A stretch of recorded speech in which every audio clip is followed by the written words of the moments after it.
So you're going to Kenya, and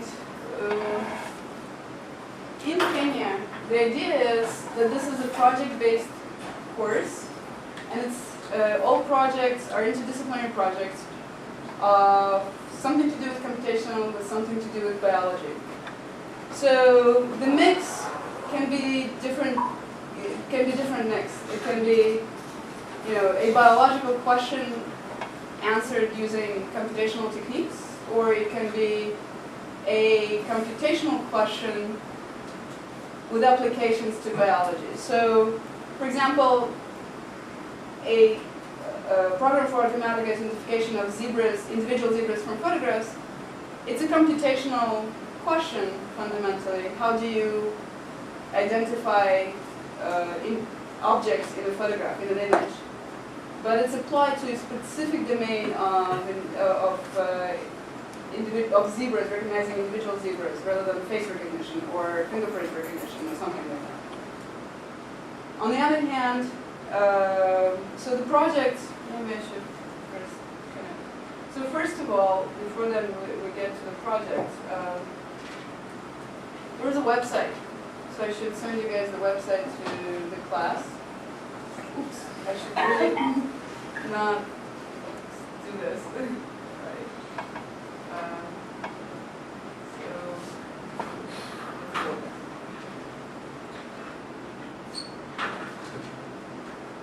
Okay.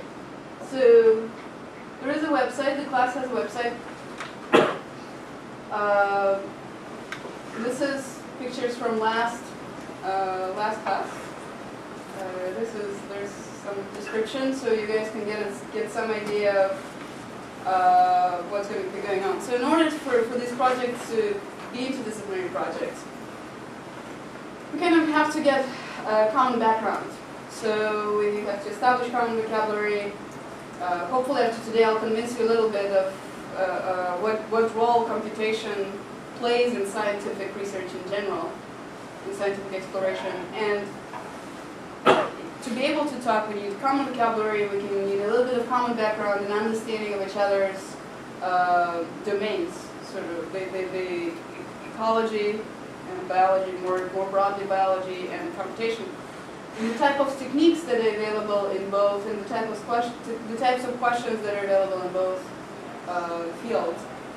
And that's what we're doing over this semester. Last time we did it in 3 days in Kenya, so this is what it looked like. So during the day, Dan was explaining ecology, giving a crash course in ecology, specifically tropical ecology. We would be driving around Impala for, I think, 7 hours a day, talking about the difference in different vegetation, down low, up high, the difference in the animals that would be in different places, where would zebras be found during the day, during the night, and stuff like that. And then in the evening, we would be talking about computation and various computational methodologies. So we figured 3 days is a little bit too short. So that's why we're doing it over the most of the fall semester, so to get a little bit of a better background. So this is very tentatively the topics that we're covering this semester. So the computer science students last week already got the introduction to population biology and ecology, and have most of the terminology and the concepts there. And today we're going to talk about computational thinking. That's this part. So maybe I should go to actual schedule.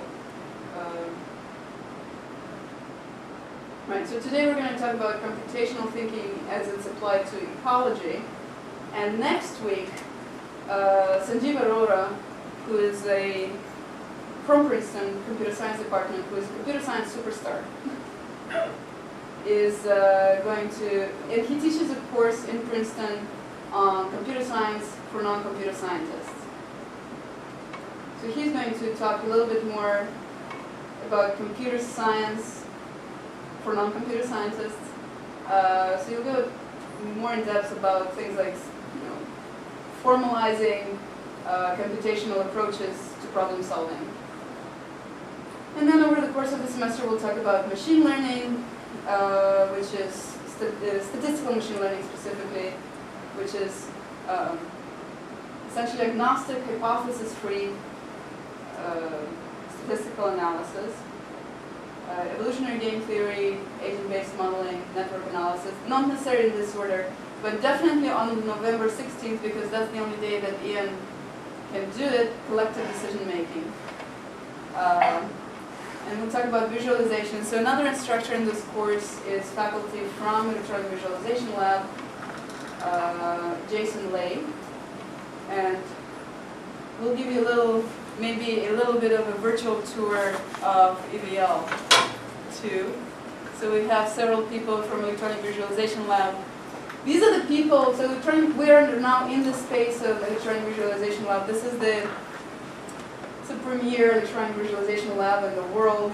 These people, some of them are specifically these, and more sort of generally these people, the ones that are here, there are many rooms here behind us, developed virtual reality techniques, the cave, virtual reality cave, so the first one, and then today they're working on techniques of seeing 3D without glasses, just standing there and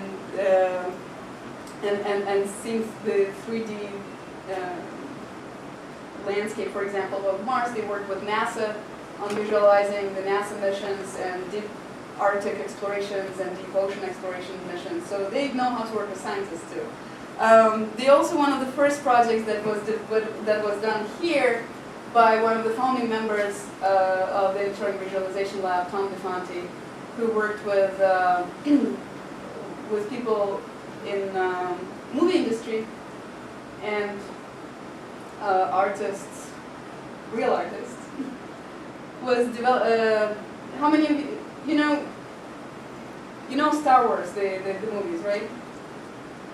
Yeah. So Death Star was digitally developed here. It is cool. Right, okay, so we have some geeks there. Good. So these people, for example, EVL has a very personal relationship with Pixar and faculty. Jason just was at Pixar Studios, and they. You guys, when are you going to Adler Planetarium? Oh, you just went. Okay. So they developed also some of the sort of visualization mechanisms for the Chicago Adler Planetarium, and had a very personal invitation to visit the planetarium and things like that. So they're the right people to talk about visualization and how to visualize lots of scientific data. And we'll talk more in depth about past projects in the course and sort of the logistics of going there. What is Impala? What can you expect there? And over the December, you'll be working, hopefully you'll start thinking about joint projects.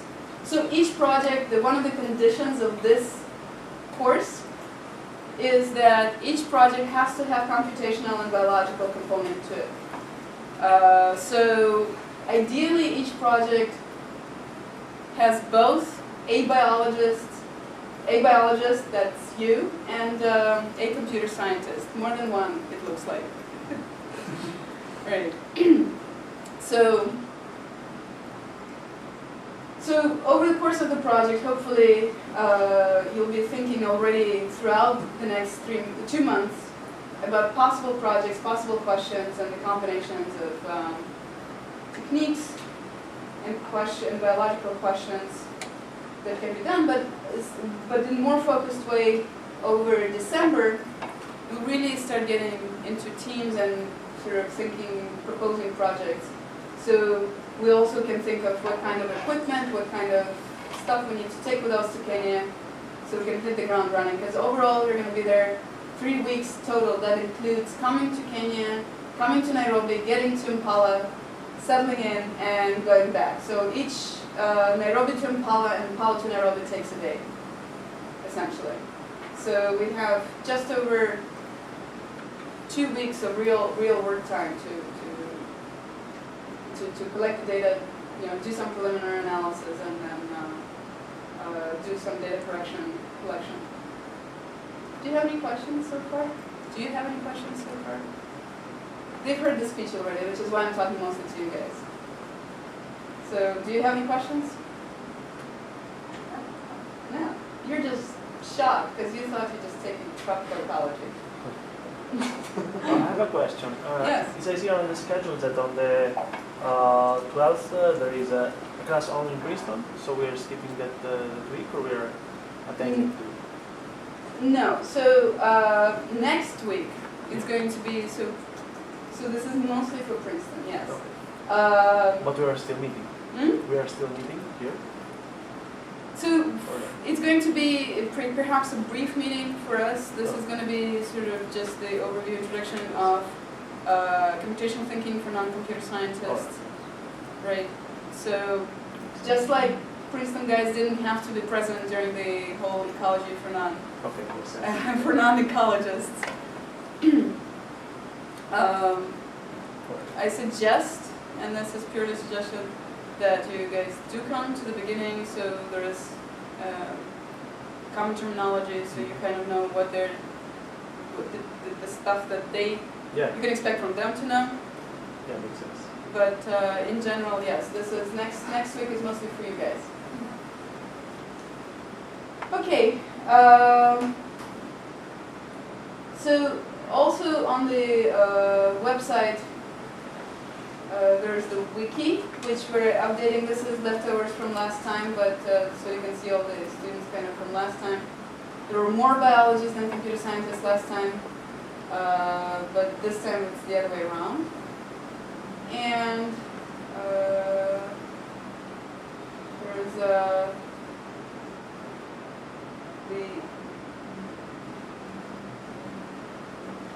but we'll be working, so the main purpose of the wiki, and all of you will have access to it, is to start sort of working on projects. There will be project areas for each one. There's also the blog, which is right now blog from last time.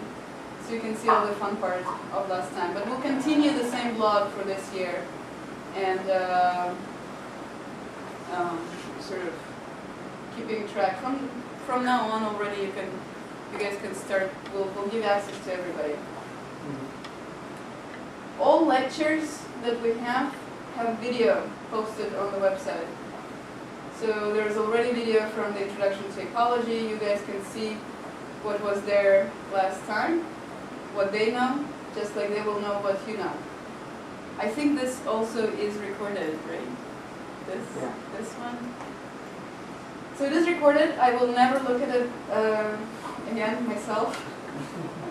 No, but so it is recorded. So maybe you guys don't have to go, but you can see the video from the recording. Any questions? Okay. So let's start then. What does computation have to do with ecology, and how does it all fit together?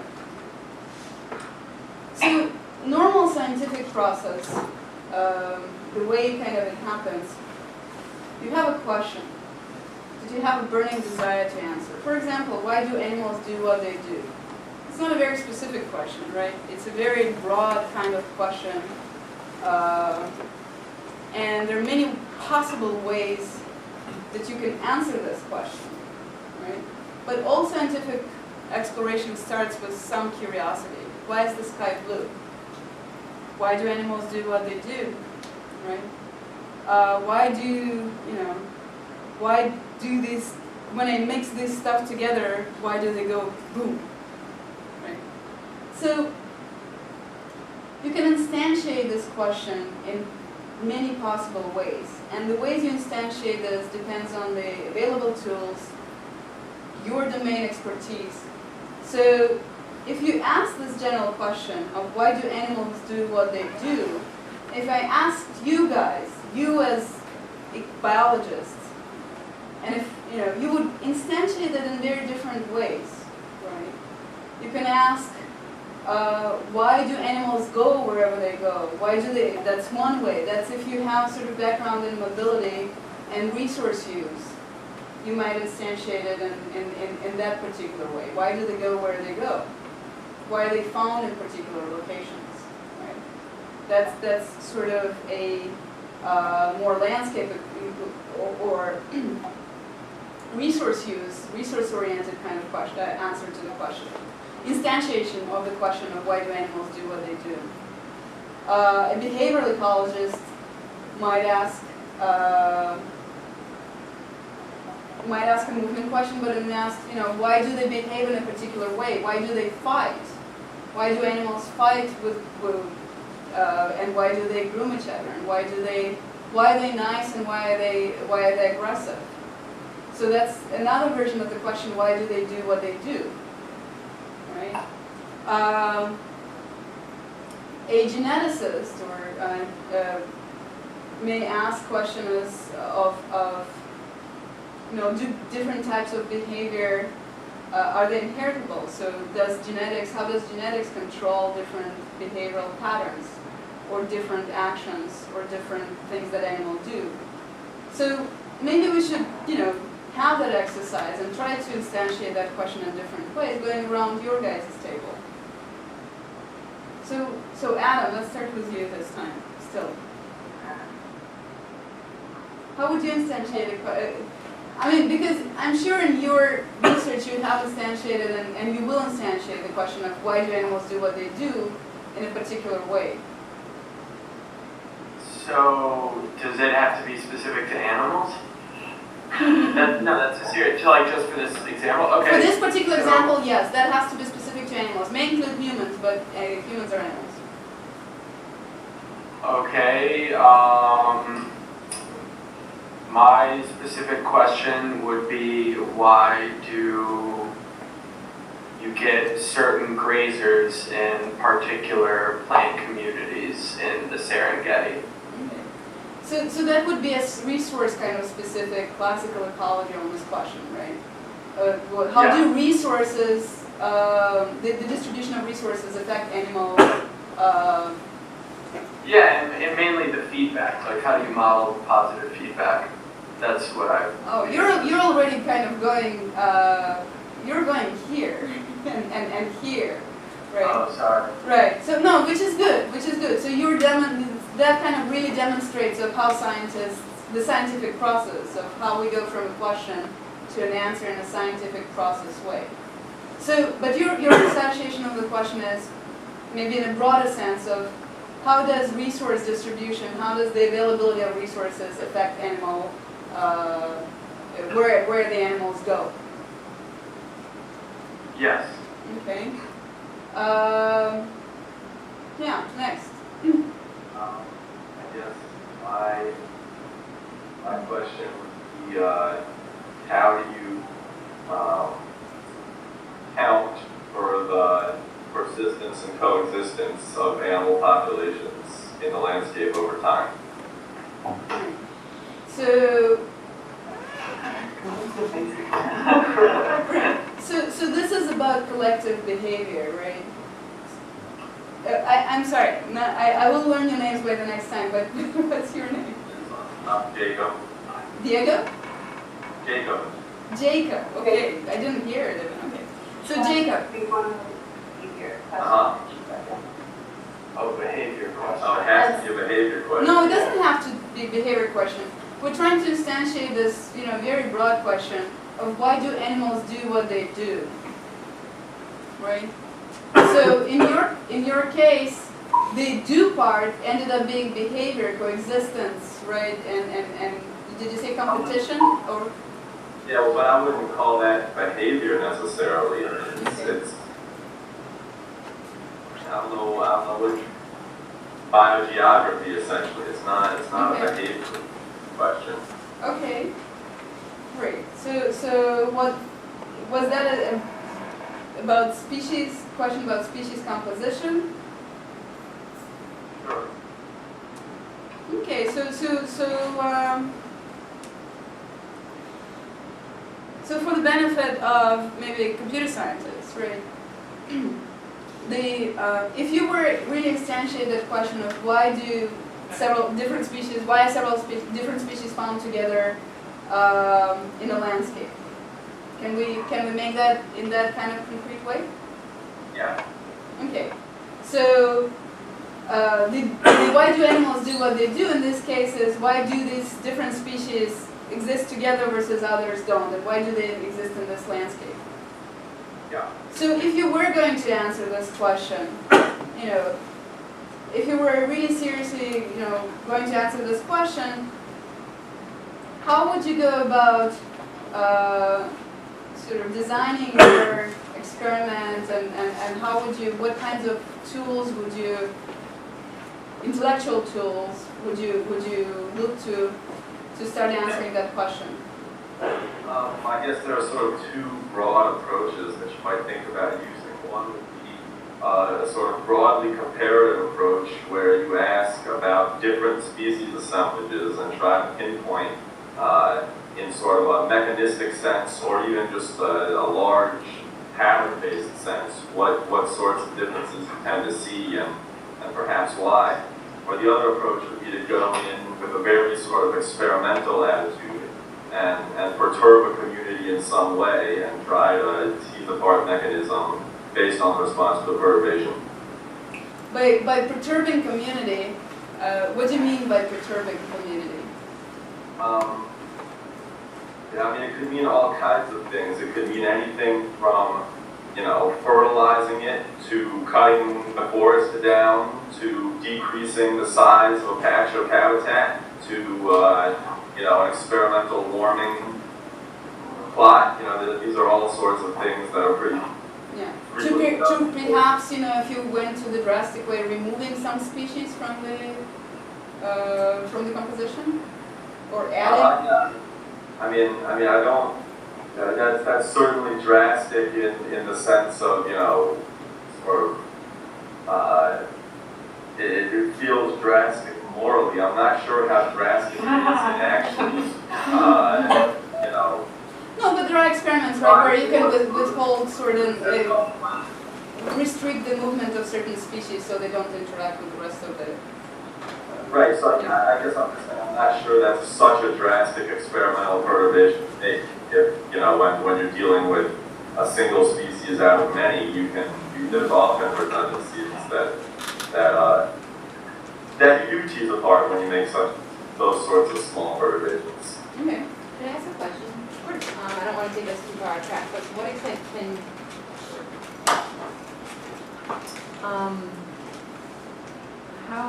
when I think about ecology, I tend to think of it as being more of an observational sort of science, and that you can't really do experiments or do perturbations to measure the outcome. But maybe that's wrong. So. That's wrong. But how can you perturb an environment without, ethically, right? So imagine I go to Impala and I'm interested in what the effects of elephants are on the dynamics of tree recruitment and dispersal. When you talk, wait. Terminology: recruitment and dispersal. Okay. So dispersal meaning a tree makes seeds and they have to get somewhere else to sprout new trees, so they have to disperse in some way. And recruitment would be the actual process whereby some progeny of a tree recruits, so to speak, in some site, and it successfully grows as a tree in the next generation. Progeny means seeds, babies. So if I were interested in whether large herbivores really had a role in structuring the tree community via those sorts of processes, I could put up a big fence that excludes large herbivores from an experimental plot if I wanted to, and watch how the ecosystem behaves under those sorts of conditions. Right, and in fact, I chose that example somewhat intentionally because there are large ungulate explosives at Impala. Right. So they're fenced off sort of controlled regions where you can, examine a particular variable. Right. That's also the value of having modeling, right? Because there are some ethical complications where you can't actually manipulate a system and kill all the animals or give them all a teeth. That's wrong. And that's why modeling is such a great tool, right? And something that we are somewhat familiar with, obviously not as expert as you guys, but if you can make a model system of it, then you can play around with parameters and see how the system will change and then generate a set of predictions and then say, do we see this in real life? Is this a reasonable assumption? Do these models make reasonable assumptions? Do they have reasonable mechanisms, et cetera? So. Great. So as long as we're on the subject, why don't, Emma, right? No. Yeah. Yeah. So why don't you give us an example of how you would instantiate the question of why do animals do what they do? Well, I'm going to stop. Maybe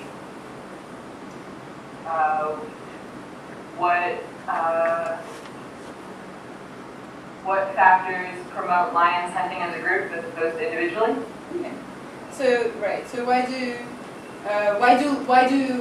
lions hunt in a group? Right. Why do they do what they do? Why do they hunt in a group rather than individually? So that's a question coming more from sort of collective behavior, maybe social interactions, something.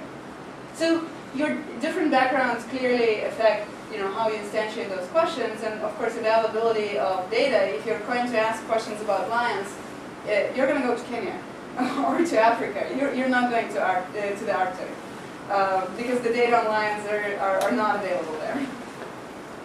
Kind of. Who knows? So okay. So how would you then design an experiment, or how would you collect your data to answer this question? I'm not sure that we can actually get enough data in 2 weeks. No. We're not talking about reality right now. We're gonna so right now we'll forget a little bit about reality constraints, right? We're gonna dream our dream experiment. If we really wanted to know why do lions hunt in groups rather than individually, how would you go about designing an experiment or trying to collect data to answer that question? Or it doesn't have to be necessarily experiment, but how would you go sort of out there in getting the data, necessary data to answer that question? You mean specific to the lion idea, or just generally how? Specific to the lion idea. I guess you spend a lot of time watching lion hunts, both independently or when they're alone and when they're in a group, and try to list both the biotic and abiotic factors that are coexisting at the same time, and then maybe try to make an agent-based model to simulate the same factors and see which ones promote group hunting as opposed to individual hunting. So what would you put into that model? Into the agent-based model? Mm-hmm. Well, I don't know. I think part of that, answering that question would come from having some idea of the natural history. So by observing what actually happens in the wild, you might get an idea for which are the more important things. Because you could put so much detail into that model, which would make it really unwieldy and hard to do. So I would imagine that you spend a lot of time doing natural history observations to figure out what might be the important parameters. If it is biotic, like, it has to do with the type of animals they're hunting, or how many cubs they have, or if there's another competing pride nearby, or something like that, versus the weather or the habitat they exist in. So you would use kind of your maybe intuition and some statistical analysis to figure out which factors are important, which factors are less important. You would stare at data for a long time, find some patterns, some relationships, and try to come up with a hypothesis of what would be the relationship between the distinguishing factors between the lions that hunt in groups with the ones that don't. Is that a fair description of the process? Sure. Okay.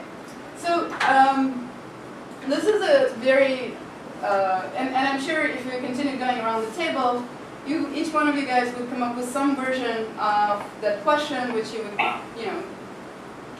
depending on your background, depending on your interest, you would instantiate it differently, think of different ways of collecting data. Even if we focus on lions and why they hunt in groups, I'm sure if we continue going around the table, you guys would still answer it differently. What kinds of data would you collect, and how would you go from data to hypothesis? So, but the typical sort of scientific method, the scientific approach and process that you demonstrated so well, all of you collected it, is that you have some data, you have maybe conduct some experiments, you collect more data, and then your intuition and statistical analysis allows you to generate models, which are hypotheses. Models are hypotheses, right? You maybe play with those models, you continue playing, you find relationships that allow you to generate hypotheses about, say, why do lions hunt in groups rather than individually?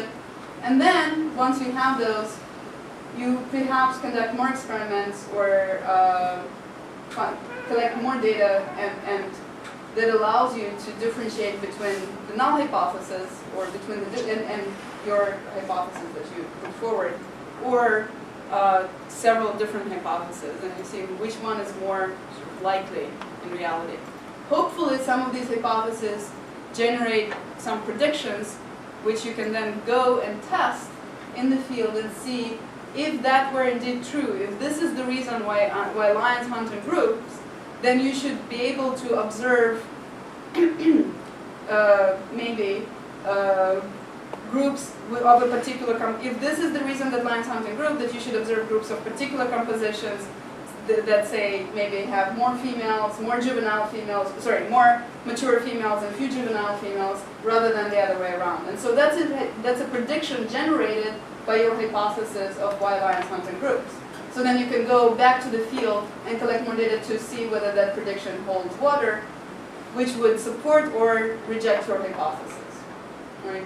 So maybe one of your hypotheses generated a prediction that, well, if this is indeed the reason that lions hunt in group, maybe you had a crazy idea that based on your data you generated a hypothesis that each lion sees only very small spectrum of the color, right? And so they have to hunt in group to get the whole picture. Right, crazy hypothesis, fine. If that's the case, then you should be able, what is the prediction from that hypothesis? A single lion alone would be perhaps only be able to hunt a prey of a specific color.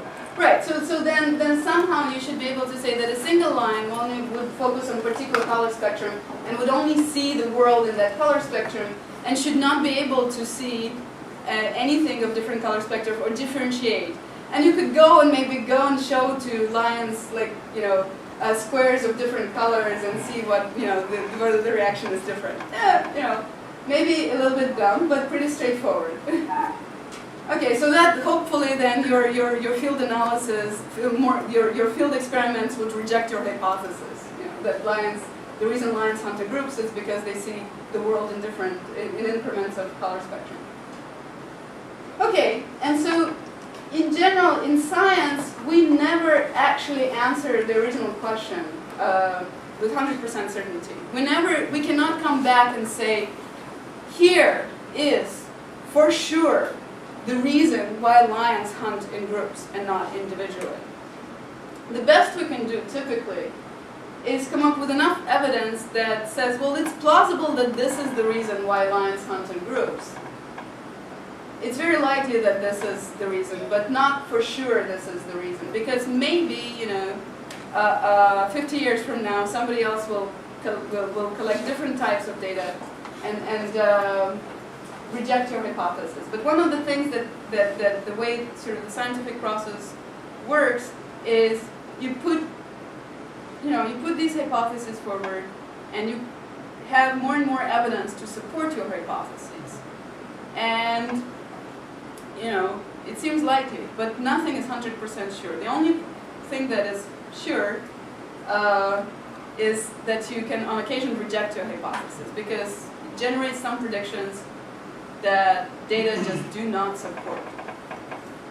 So this is the corroboration versus falsification process? Right. So there's a philosophical argument about the whole scientific process and whether this is the case or not, but most of modern science kind of follows mostly this Prost's version of falsifiable hypothesis. So far so good? So far so good? Okay. So where does computation come into this whole thing? Well, it comes in at several stages into the whole process. I mean, we can let the scientific process be as it is, and for many hundreds of years, scientists did just fine without us, without the computational component of it at all. Did some computation by hand, maybe on occasion needed better statistical software to do the statistical analysis. But all it is, the statistical software, is just, does faster what humans can do anyway. So there was no fundamental conceptual shift in bringing computation into the process. So what can computation do? This is sort of my view of what computation can do. Could you define computation? Like, I don't know what it means when you say computational ecology. We will. Like, what does computation mean? I'm about to do that. Oh, sorry. Right. So, computation and computational methods is something that has to do with a computer. But that's both too broad and too narrow. Statistical packages, then, is computational, right? It's a computational methodology. I don't care about that kind of computation. So, computational approaches, to me, and the ones that we focus on a lot, is something that, okay, we'll come to that in a second. So, what we can do, in addition to just staring at the data for a while and trying to find relationships using our intuition and maybe statistical analysis, we can abstract the question even more, or pose it in a very direct way. So Emma, you suggested, okay, I can maybe look at all the biotic and abiotic factors, throw everything into it that I can possibly think, right? And find some relationships, find some patterns in those data. So if you're doing it based on sort of your intuition, it's one way of generating hypotheses. If you're doing just basing on,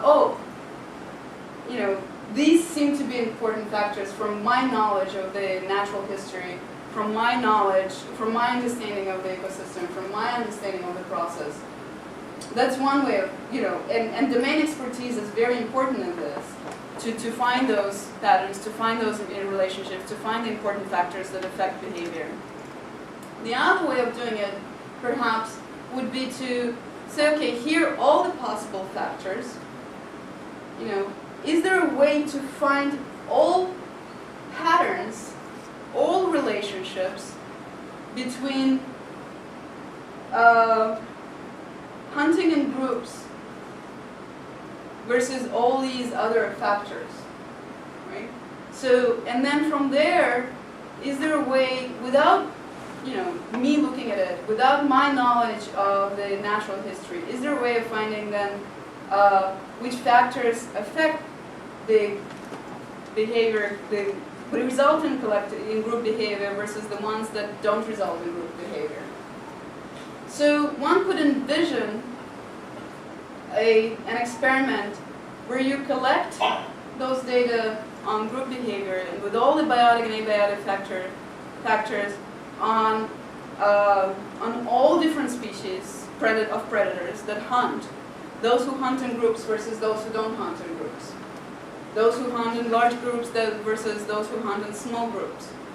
Not only that, you have a time machine, so you can go back over the life history of lions, right, of the evolutionary history of lions, and you collect all those factors all the way back from the origin of group predation in lions, and just before that too. So you would have tons of data. A lot of it is probably irrelevant. So the question is then, how do you find the relevant factors that affect group behavior and that result in this group hunting pattern versus the ones that don't? That's one approach where you can. So you can pose this is, here's all my data, here are all my data, and I want to find, on the one hand, I have all the factors that I can possibly think of for every species that ever hunted, in group or alone, and all the instances of a hunt. Under what conditions it occurred, what time of day, how the stars were aligned, and how the animals were feeling. and what kind of prey they were hunting, and everything else. On the other end, on the other side is, was it in group or not? And so then you want to find a statistically significant relationship between the factors that describe the hunt and differentiate between the group versus not group hunting behavior, right? So you pose then the question, rather than using your intuition and finding those factors, you pose it as a kind of, here's what I have, here's what I want. It becomes an input-output pair, right? It becomes an, here's my input, all the data that describe the factors of a hunt versus whether it resulted in a group hunt or not group hunt. On the others, and you want to find the factors, those factors that correlate in a statistically significant way, perhaps, one way to pose this, to the group versus non-group behavior.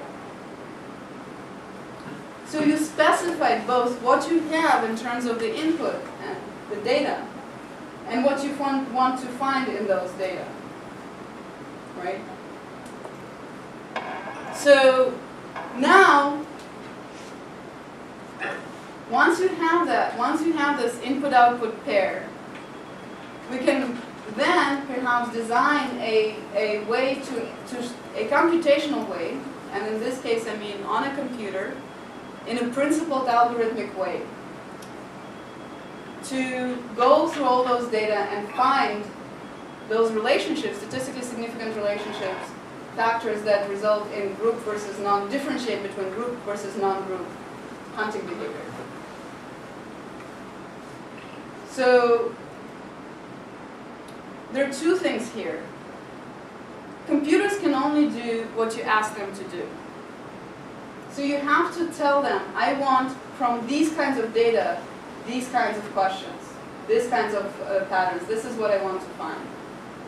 A statistically significant relationship between factors and group versus non-group behavior.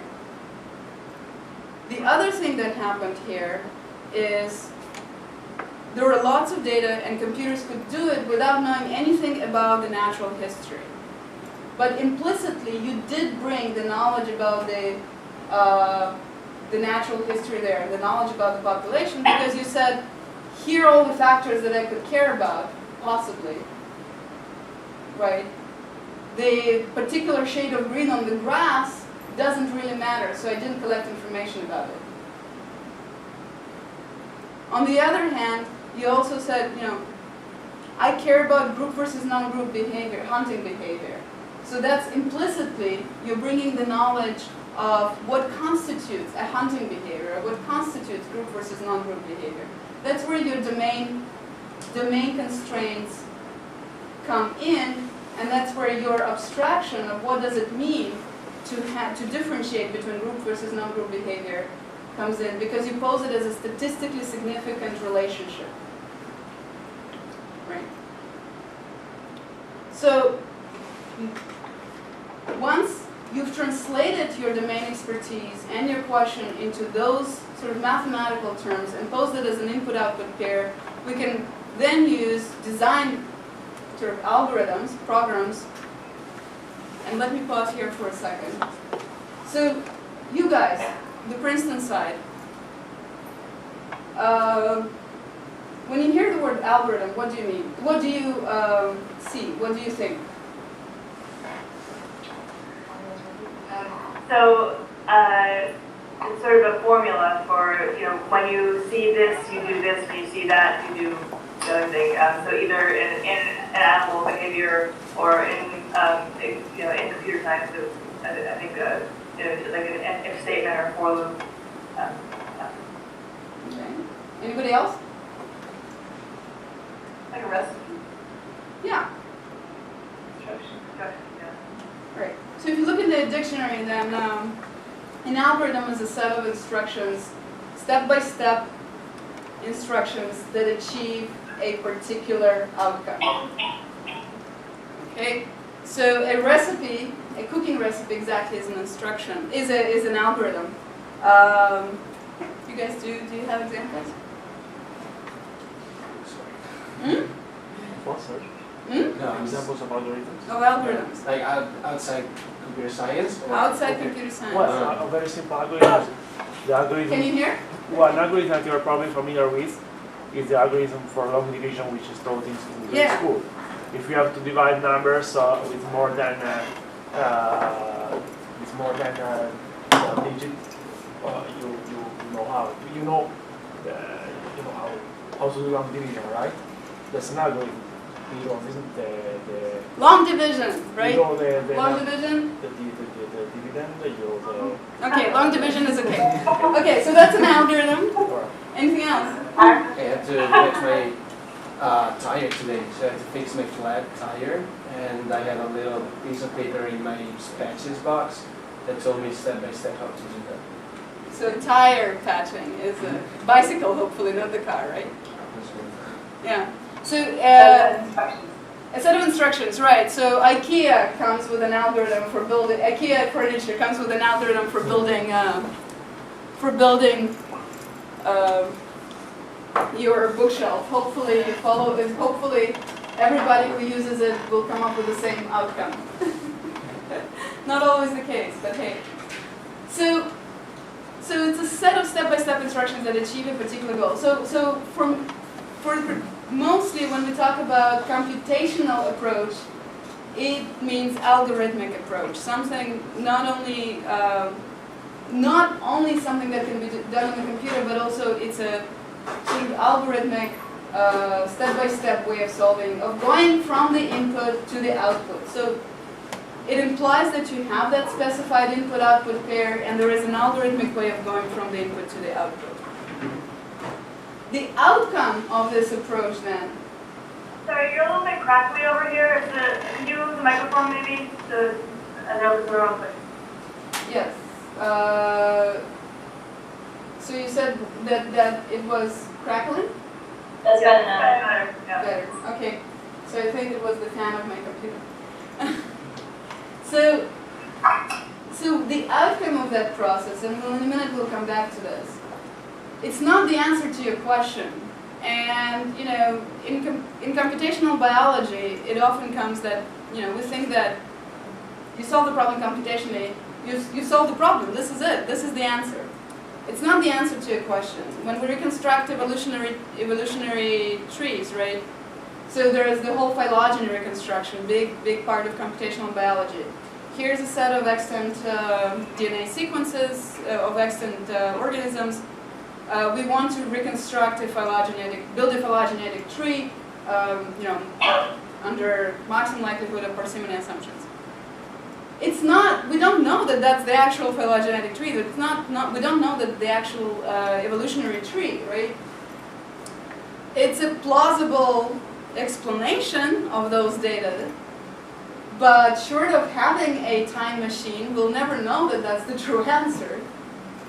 So we can't actually guarantee that that's an answer to the question of what's the actual evolutionary tree. The best we can do is provide a good hypothesis, which then still has to be tested just like any other hypothesis. It has to be supported with evidence.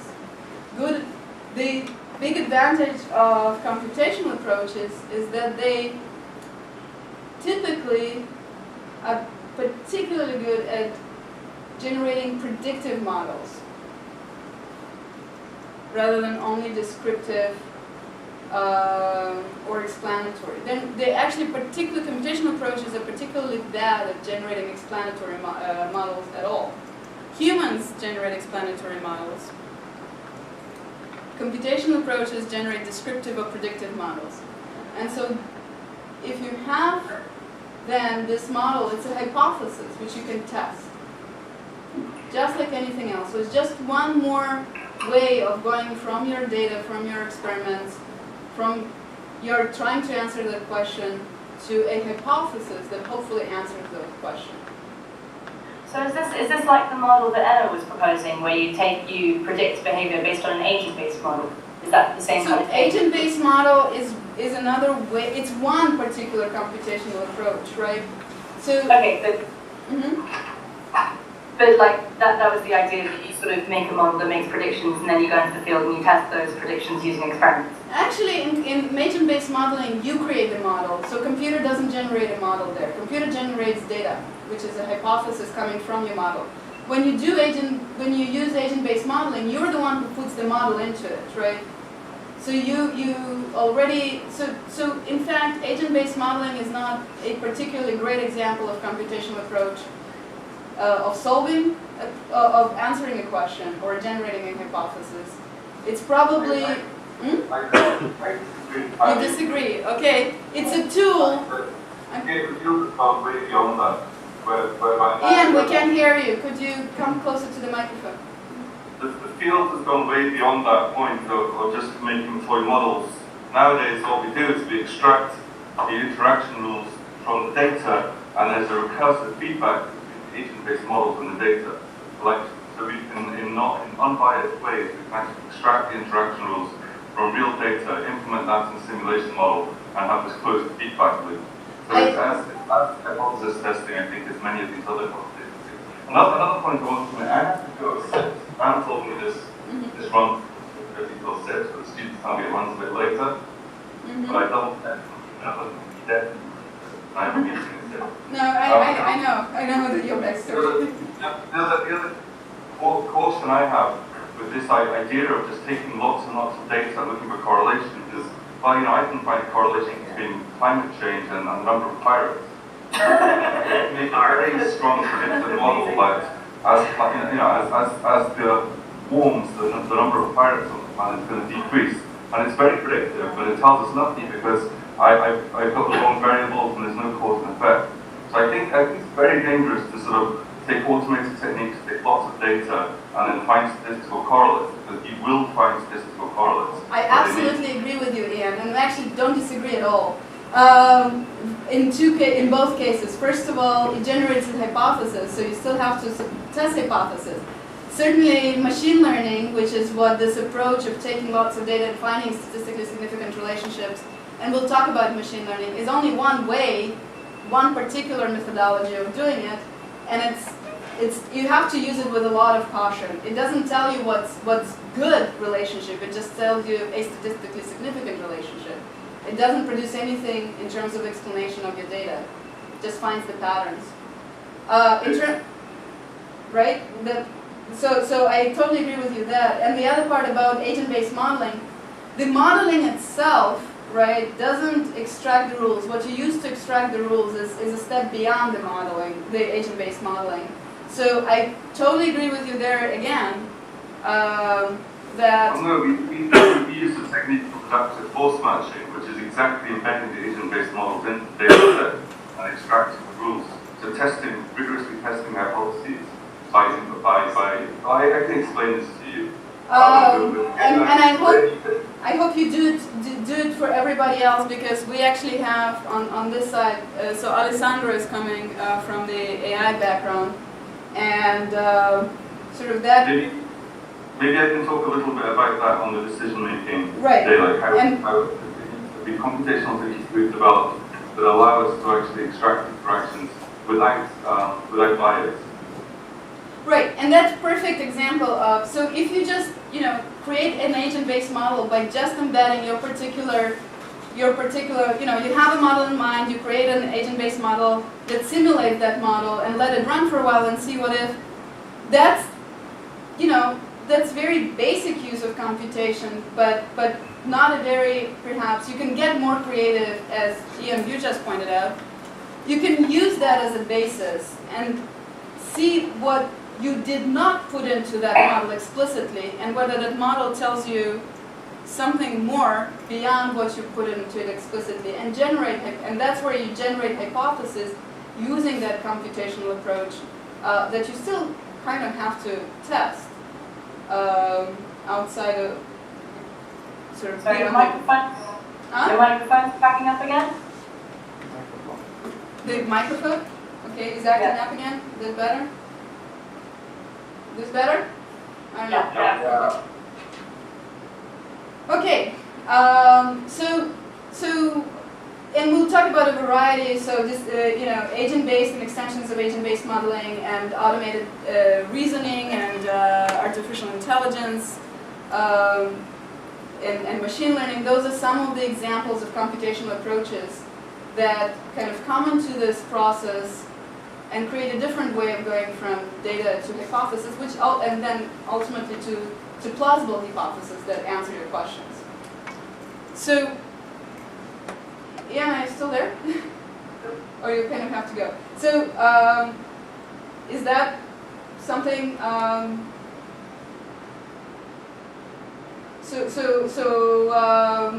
Do you still disagree? No, I agree that we have a series of tools, but I always disagree with the agent-based modeling. I think that whole field of agent-based modeling is, has been probably updated in the last few years. I agree. My point was that if you just put a model and use that, that's not the type of computational approaches I'm kind of describing here. But what you stated, that you then use that model and infer the rules that are beyond there, the model, the explicit model that you put into it, that's a computational approach that generates hypotheses. And that's kind of computational approaches that we'll be talking about. And I definitely hope that you'll bring them up and when you talk about decision making and whatever you're going to talk on November 16th. So, great. So computation in this whole scientific process, the main point is computation. The role of computation is kind of to generate hypotheses, not for the most part. And computation works by having input-output pair. You have to tell it what's your input and what's your output. And computation can get you from the input to the output, computational methods and solutions. But they're not open-ended. Computational approaches do not produce open-ended answers. They cannot tell you this is the biological meaning of that answer either. The human has to do that. The human has to translate from biology to the abstract and from the result of the computation, abstract computation, back into biology. So here's an example. So I'm going to answer, to give a very specific example and sort of demonstrate a very different computational approach. Camilo, this is shortest path if you want to know. Sorry? Yeah. Oh, okay. So suppose we were interested, another way of asking why do animals do what they do, and we kind of touched upon it, is why do they go where they go? And if, in fact, Adam, we were interested in resources and why do animals go to particular resources, right? One way to ask that question would be, do animals actually have memory? Do they remember where different resources are? Right? Yeah. Do they go to the water, so when they're thirsty, do they just go to the water? For us to know whether they just go to the water, we have to assume that they have memory where the water is, right? And then... Well, unless you wanted to test it with like a random walk to look at, okay. if you said based on detect water at a distance. Right. So perfect. Wonderful. So that's exactly your basic assumption is if they have no memory, they just wander about until they stumble upon water, right? Right. And then they would never leave it. Right. And then your evidence of that behavior would be, a particular type of path that they take, right? If they did have memory, what would you expect to see if they had memory, good memory, and sort of a view of the entire landscape? Wait, if they view the entire landscape, why do they need memory? Okay, let's back up. If they had memory, if they had some memory of where the water is, and they're somewhere on the landscape at this point, and they know they have to get to the water, what kind of paths would you expect? Direct routes. Expect to take direct routes. direct routes within the constraint of the landscape, hopefully. Right. Right. So what does it mean to have a direct route? What does it mean for you to have a direct route? For example, the shortest path that's routable, if they've learned a path, you expect them to follow the path that they know. Okay, great. So we have a shortest. So bye, Bye, and everyone. thanks for staying. And does it mean we'll see you next time on November 16th? Yes. I may pop in one of the other days. Depends on my schedule. Okay. Well, Okay. stay in touch by email until then. Will do. Okay. Will do. Bye. Thanks, everyone. Mhm. So, what does it mean a shortest path? Suppose, and let me,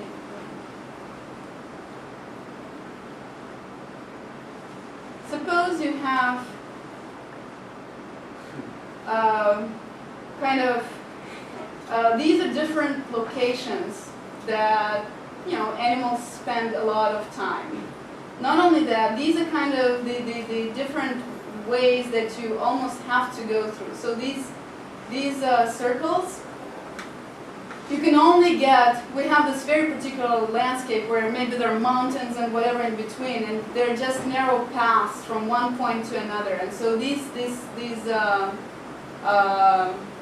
circles show these points that you can get to, and the length of the most direct route, the direct route from one point, say from start, S, to this point 2, 6, 7, and so on.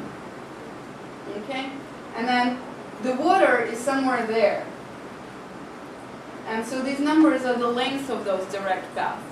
What do you mean then, the most direct path from S to T? The animal right now is at S and it needs to get to water, which is at location T. Well, for example, a colony of ants could very quickly solve that problem just by, all you need to do is work out, by shortest direct path, I mean the path that it takes the least time to get from A to B consistently. Well, if one unit of length. Exactly what's the direct path in this situation? Oh, the direct path? Sorry, I'm short-sighted, I can't see that there are numbers there. It's the hypotenuse. Okay, it's the hypotenuse of the triangle. Is the what? I'm assuming it's the route through the middle. Is that what you mean by hypotenuse? Yeah, okay, it's the route through the middle. Have you looked at the... Yeah, I'm afraid I can't see the numbers in the circles from here. It's a long way. Oh. 6, 5.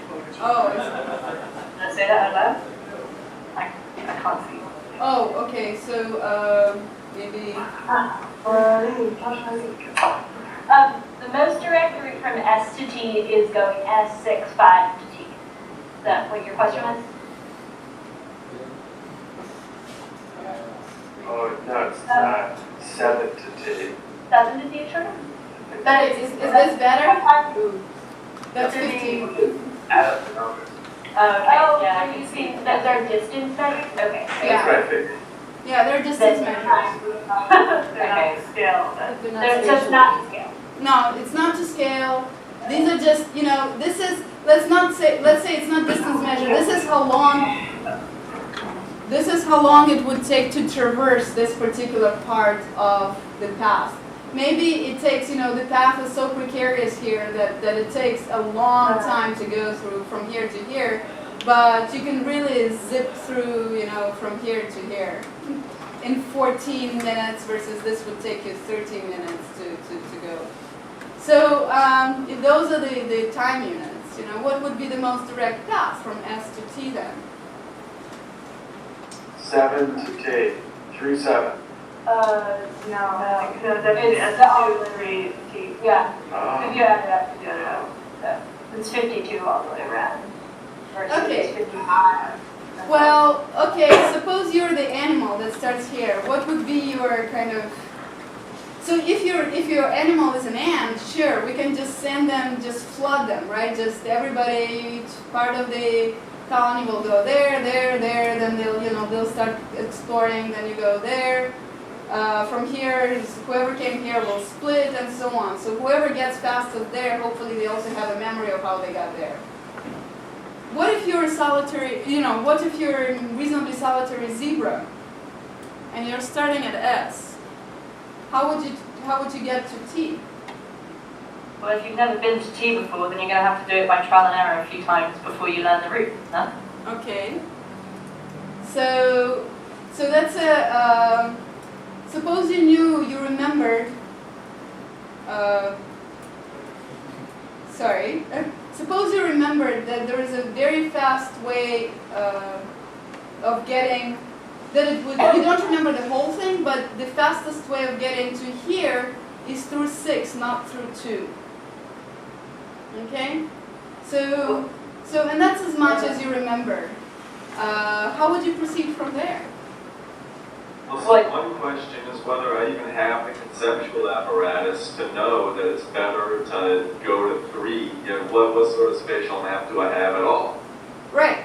And so that's perfect. So depending on, so we can really test how much of a memory and spatial map, sort of cognitively, different animals have by the evidence of their the routes that they take and how they explore the space, right? So what would be the evidence then? Let me ask now the computer scientists here. What would be the evidence of the fact that animals actually have the entire spatial map of the landscape in their head? They can Wait. This is for computer scientists. Yeah? They always take optimal routes. So the answer was they always take optimal route. What do you mean by the optimal route? Shortest. The actual shortest path. So we need to find a way of actually finding, given this, the shortest path, so we can compare what animals do to the actual shortest path. So there's an algorithm developed in 1970s by a guy called Dijkstra,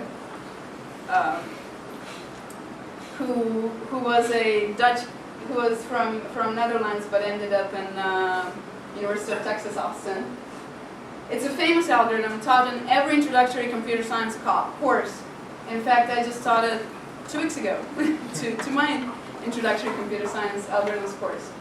So how do you find, so remember, a computational solution means you have an input-output pair and you want to find a way of going from that input to the output for all possible inputs of that type. So my input in this case is a set of these circles, which we call vertices or nodes, and connections between them, which we call edges, and numbers on those edges, which represent some form of the length of time that it takes to get from this point to this point. So it's a network, or a graph. This is what sort of we call a graph. The other thing is a plot. So it's a graph with vertices and edges, and you want to find the shortest, in terms of the sum of those numbers on the edges, path from S to T. So the input then is an object like this, a graph of vertices or nodes and edges with weights on the edges, and the output is the shortest path from specified vertex S to a specified vertex T, and the shortest as measured by the sum of the numbers on the edges that are taken, consecutive edges from S to T. That's a path. So now, if you give it to the computer, we want a way of finding it, and that's an algorithm. So there's a shortest path algorithm, which starts with this vertex and iteratively builds the shortest path information to the neighborhood, to the explored neighborhood. So it literally does what the ants do, what you suggested the ants would do. So it starts with this vertex. This is all I know at this point. That the length of the shortest path from S to S is 0. Now I'm looking at all the possible ways I can go from here. And I'm saying, okay, well, the shortest path to this vertex now, I start with, my idea is to the shortest path to everywhere, it takes infinity. But now I know it takes only 9 units of time. Okay, and it takes 14 units of time to get here and only 15 to get here. That's the best I can do. So that's this is an algorithmic way of solving it. Now, of all of those, I also know that the node I can get, the vertex I can get fastest to from the blue explored path is here. And so this is my sort of the basis for all shortest paths from so far. Because if I can get to here, I know for a fact that I cannot get to this vertex 2 faster than 9.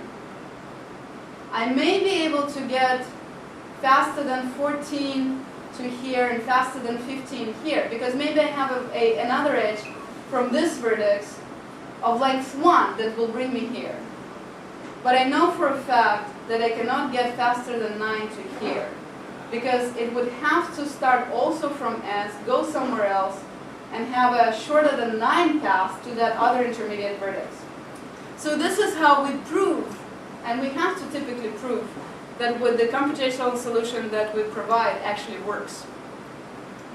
So this was, there's an algorithmic way which we can code into the computer, but the part is that there's an algorithm that, explores the graph and gradually builds the information about the shortest path from S to T. And it turns out that the shortest path from S to T is S to 6 to 3 to 5 and to T. Okay? Because, how do I know this? Because I have a provably correct algorithm that for any graph will give me the provably shortest path, optimal path.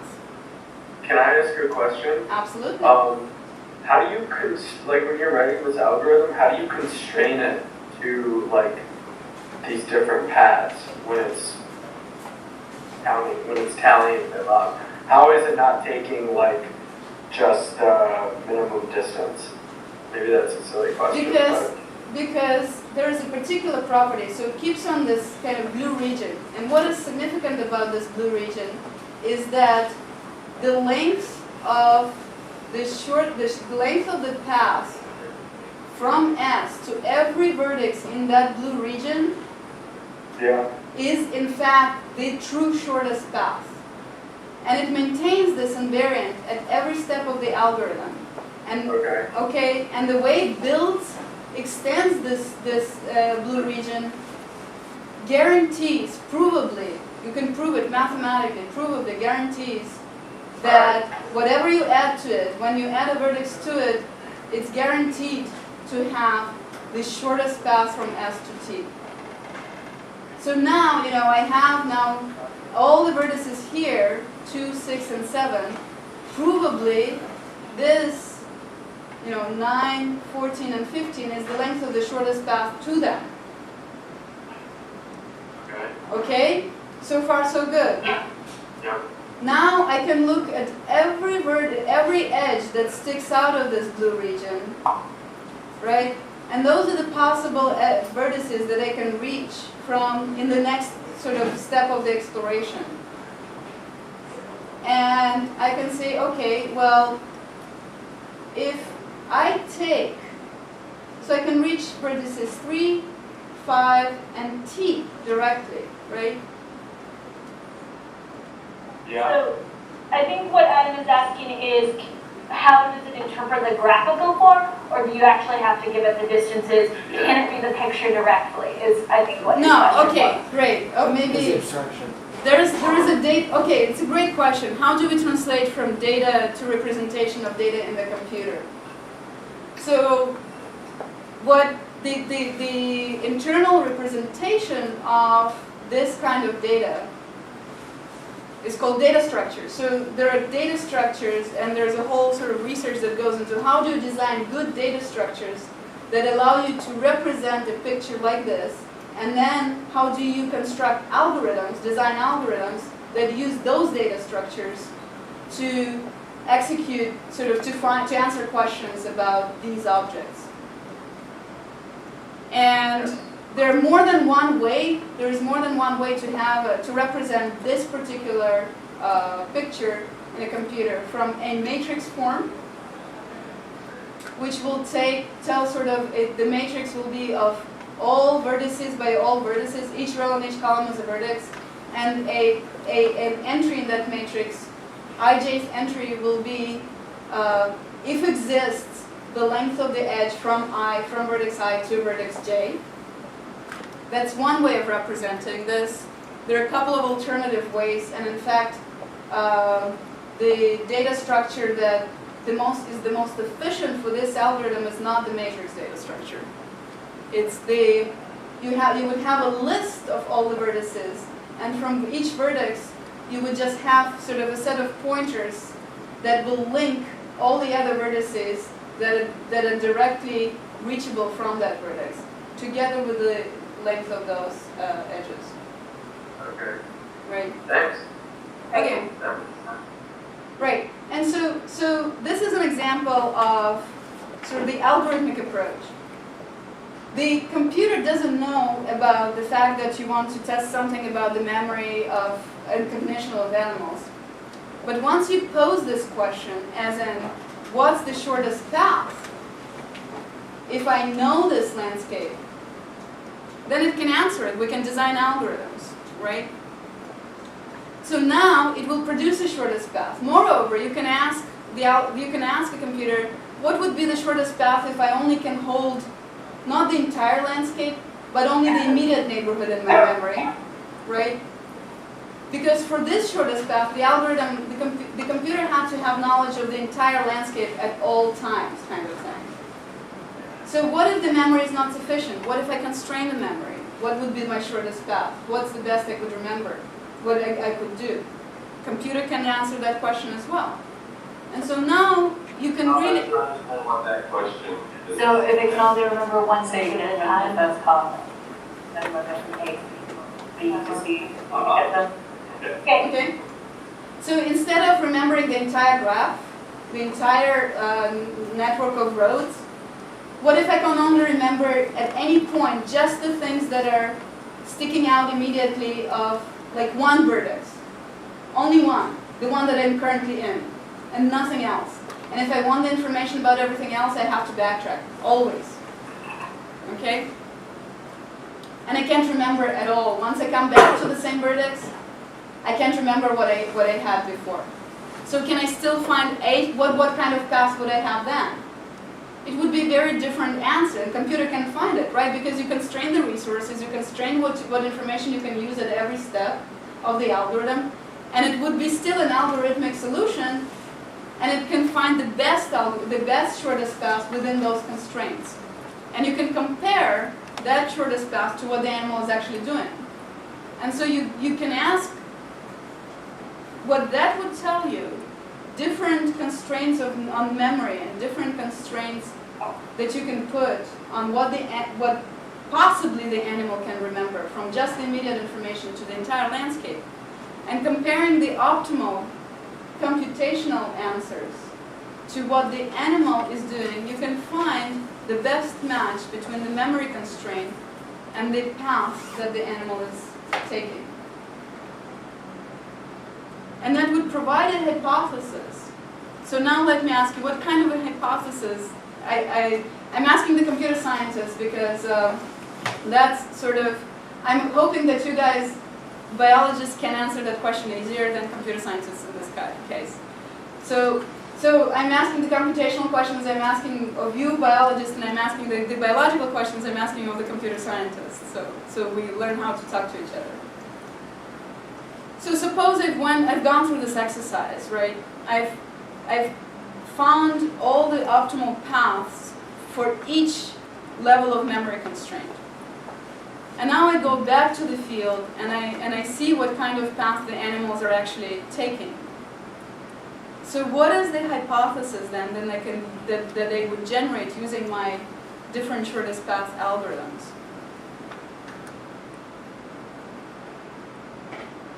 What is it? Question. Yeah? Can you repeat that again? going back to that diagram, right? My goal in all this exercise, my really burning sort of scientific question was, how much can animals remember, right?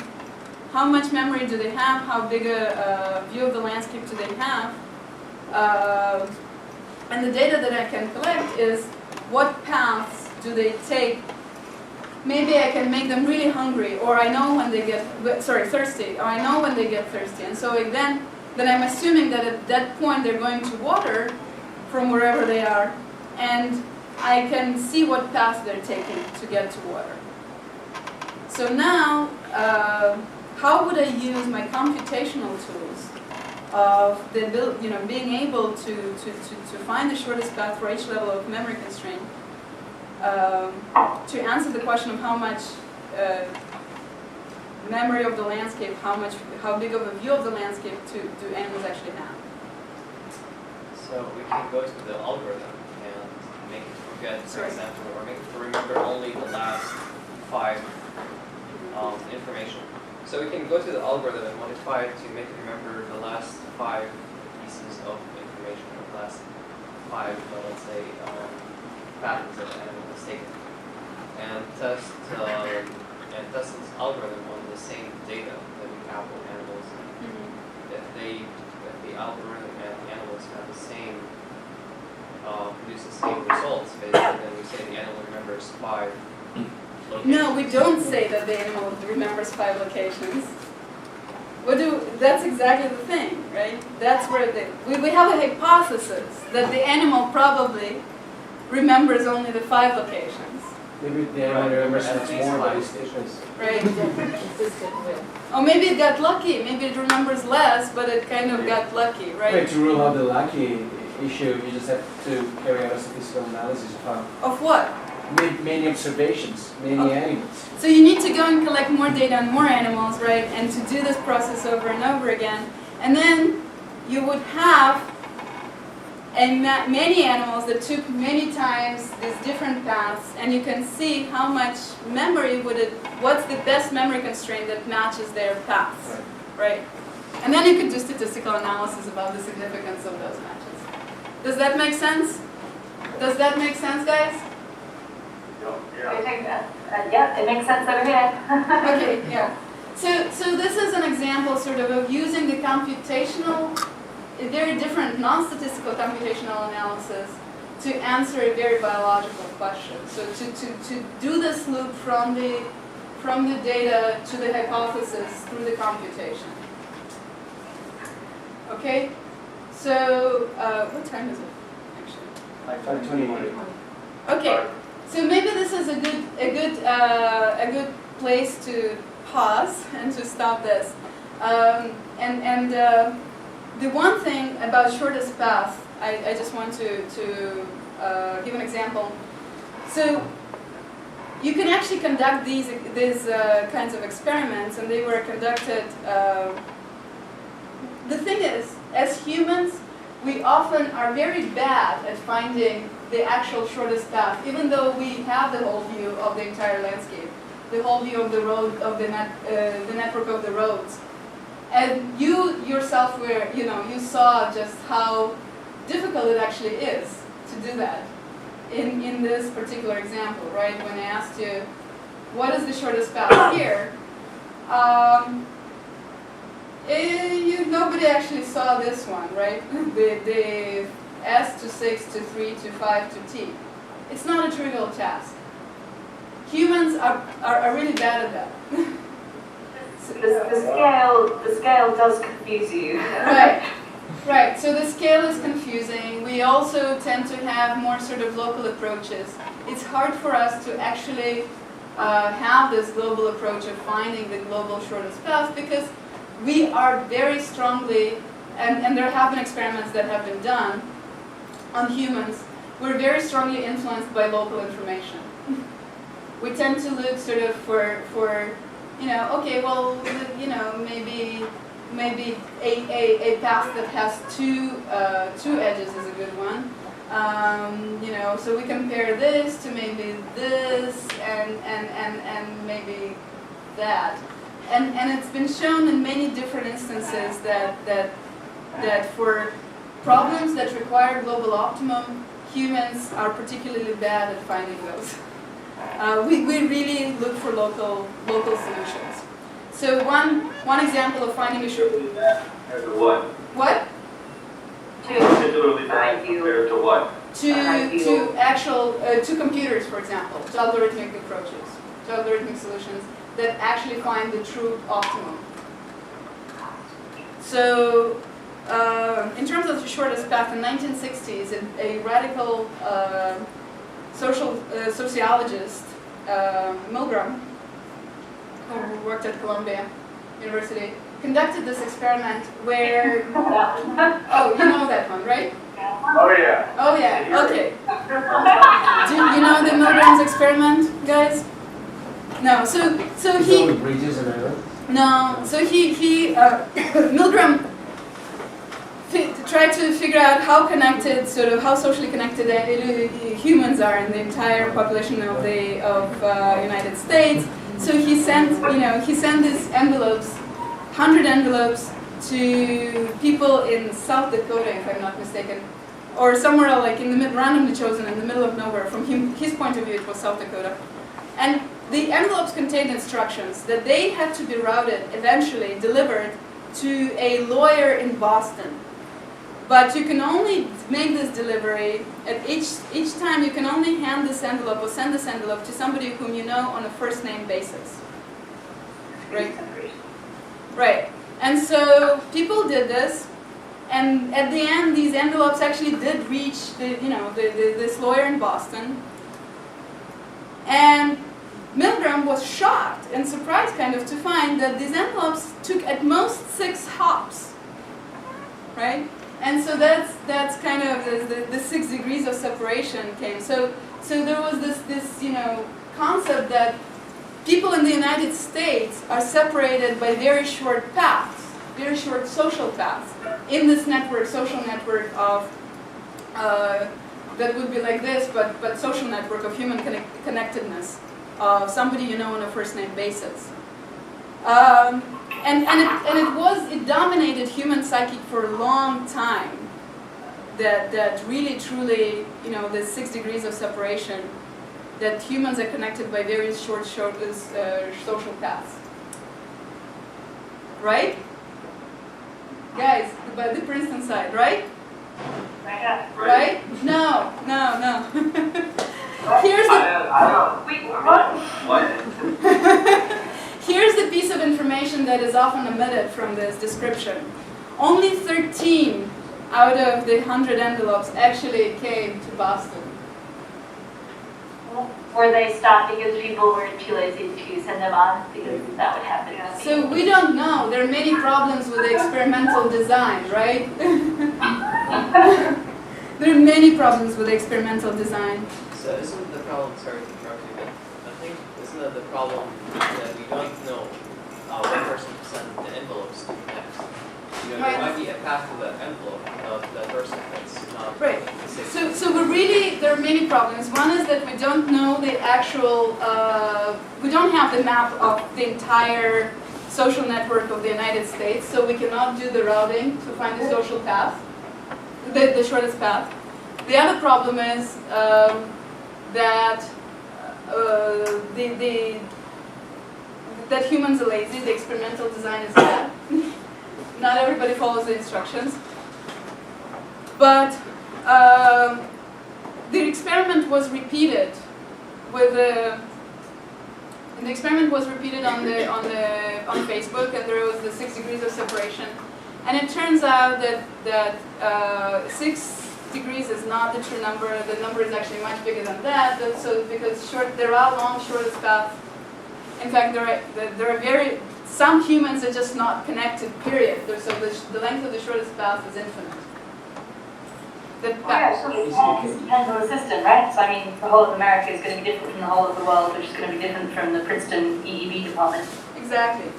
And so, but even when humans do have this map of the entire social network of whatever, maybe Princeton EEB department, we are notoriously bad at finding actual truly social shortest paths. So humans typically, even when they're given when they think that they know the social network, they still do not find the shortest path very well. So so this is kind of maybe the final thing that computers are better at tasks like this of finding optima, finding the sort of the correlations, sifting through lots of data, or finding the optimal solutions where there are many possibilities, like in shortest path. But all they do is just it's kind of an interesting paradox, because we built these things that can do it.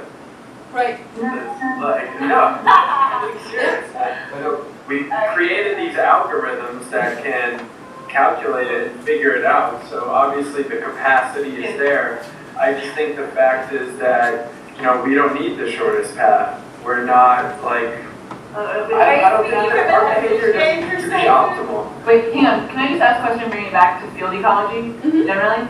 Right. These methods seem great if you have a ton of data.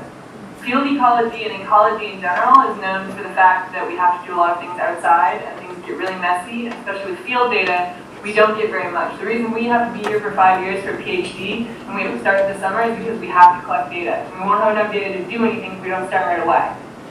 So we don't need to talk about it now, but it would be nice to hear what kind of options you have when you have very little data, and what kind of techniques you can use to actually find patterns and stuff like that in that limited data. Right. So actually, this network is very little data, right? But Right, but we'll see examples. First of all, you just don't realize how much data you're actually collecting. You're collecting a lot of data, and we'll see the projects from last time. Even there is a lot of data that you're collecting. You don't need that much data for answering a lot of these questions. We'll see examples. We'll see examples throughout. But so the one is you collect a lot of data. Two, we can help you collect more data with some of the things that are more automated data collection approaches. And then they generate too much data, and then you kind of have to use the computational approaches to do that. But also, one of the things for this course, and maybe this is for both,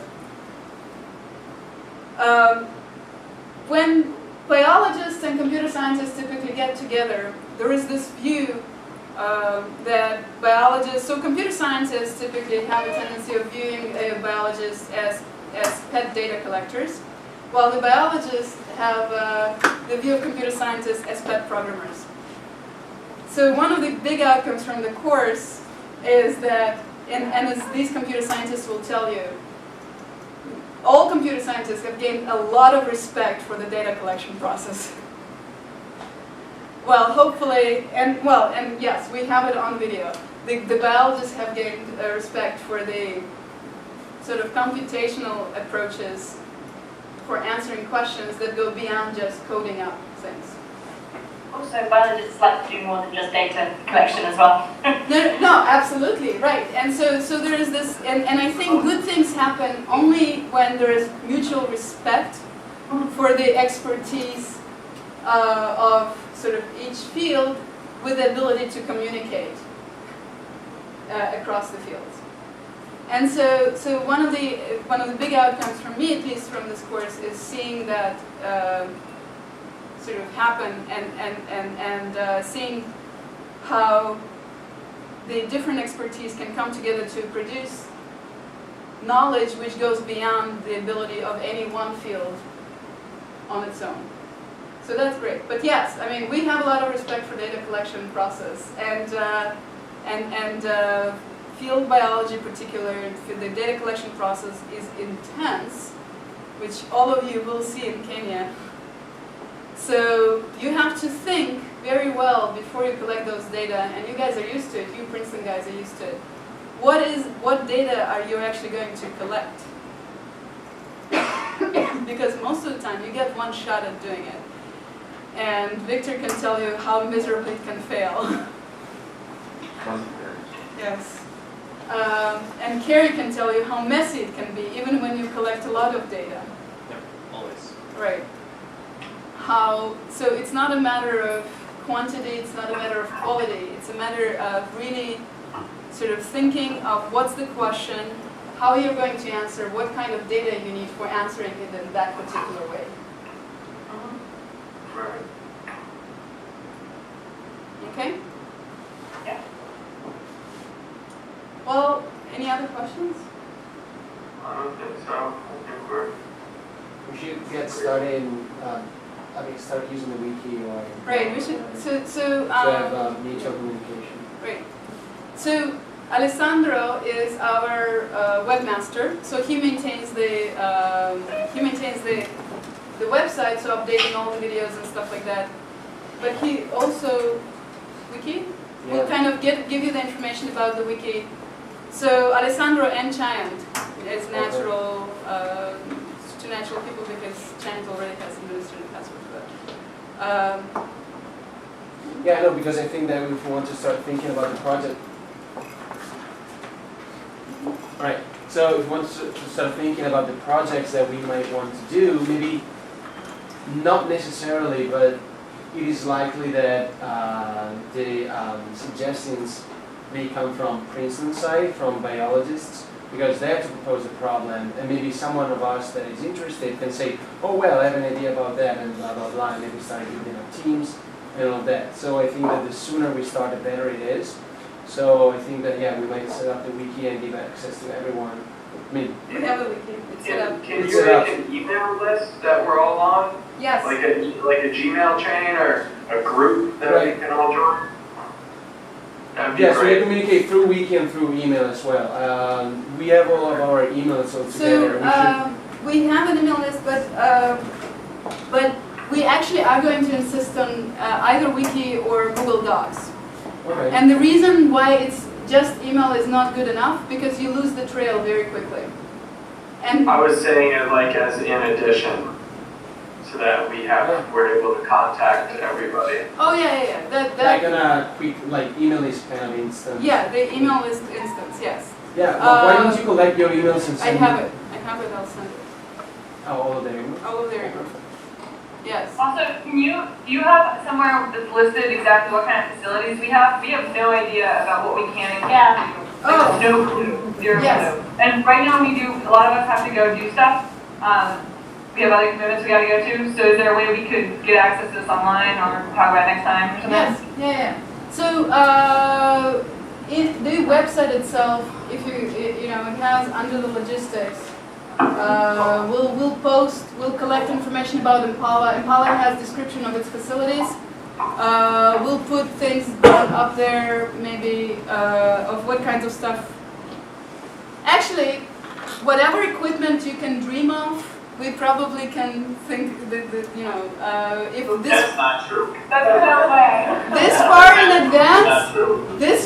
advance, I'm talking about sort of automated data collection. This far in advance, within the constraints of about $10,000, I was about to say, plus whatever AVL has already. All right. So whatever you can dream of within about the constraints of $10,000, plus whatever EVL has already, which includes all kinds of fancy, imaging and scanning and whatever equipment, we can bring. Cool. Yeah. Okay, great, very much. Thank you. Yeah, and there will be information on the website and through the email coming through about sort of the logistics of communication and stuff. Great. Cool. Nice meeting you guys. Okay, bye. Next time.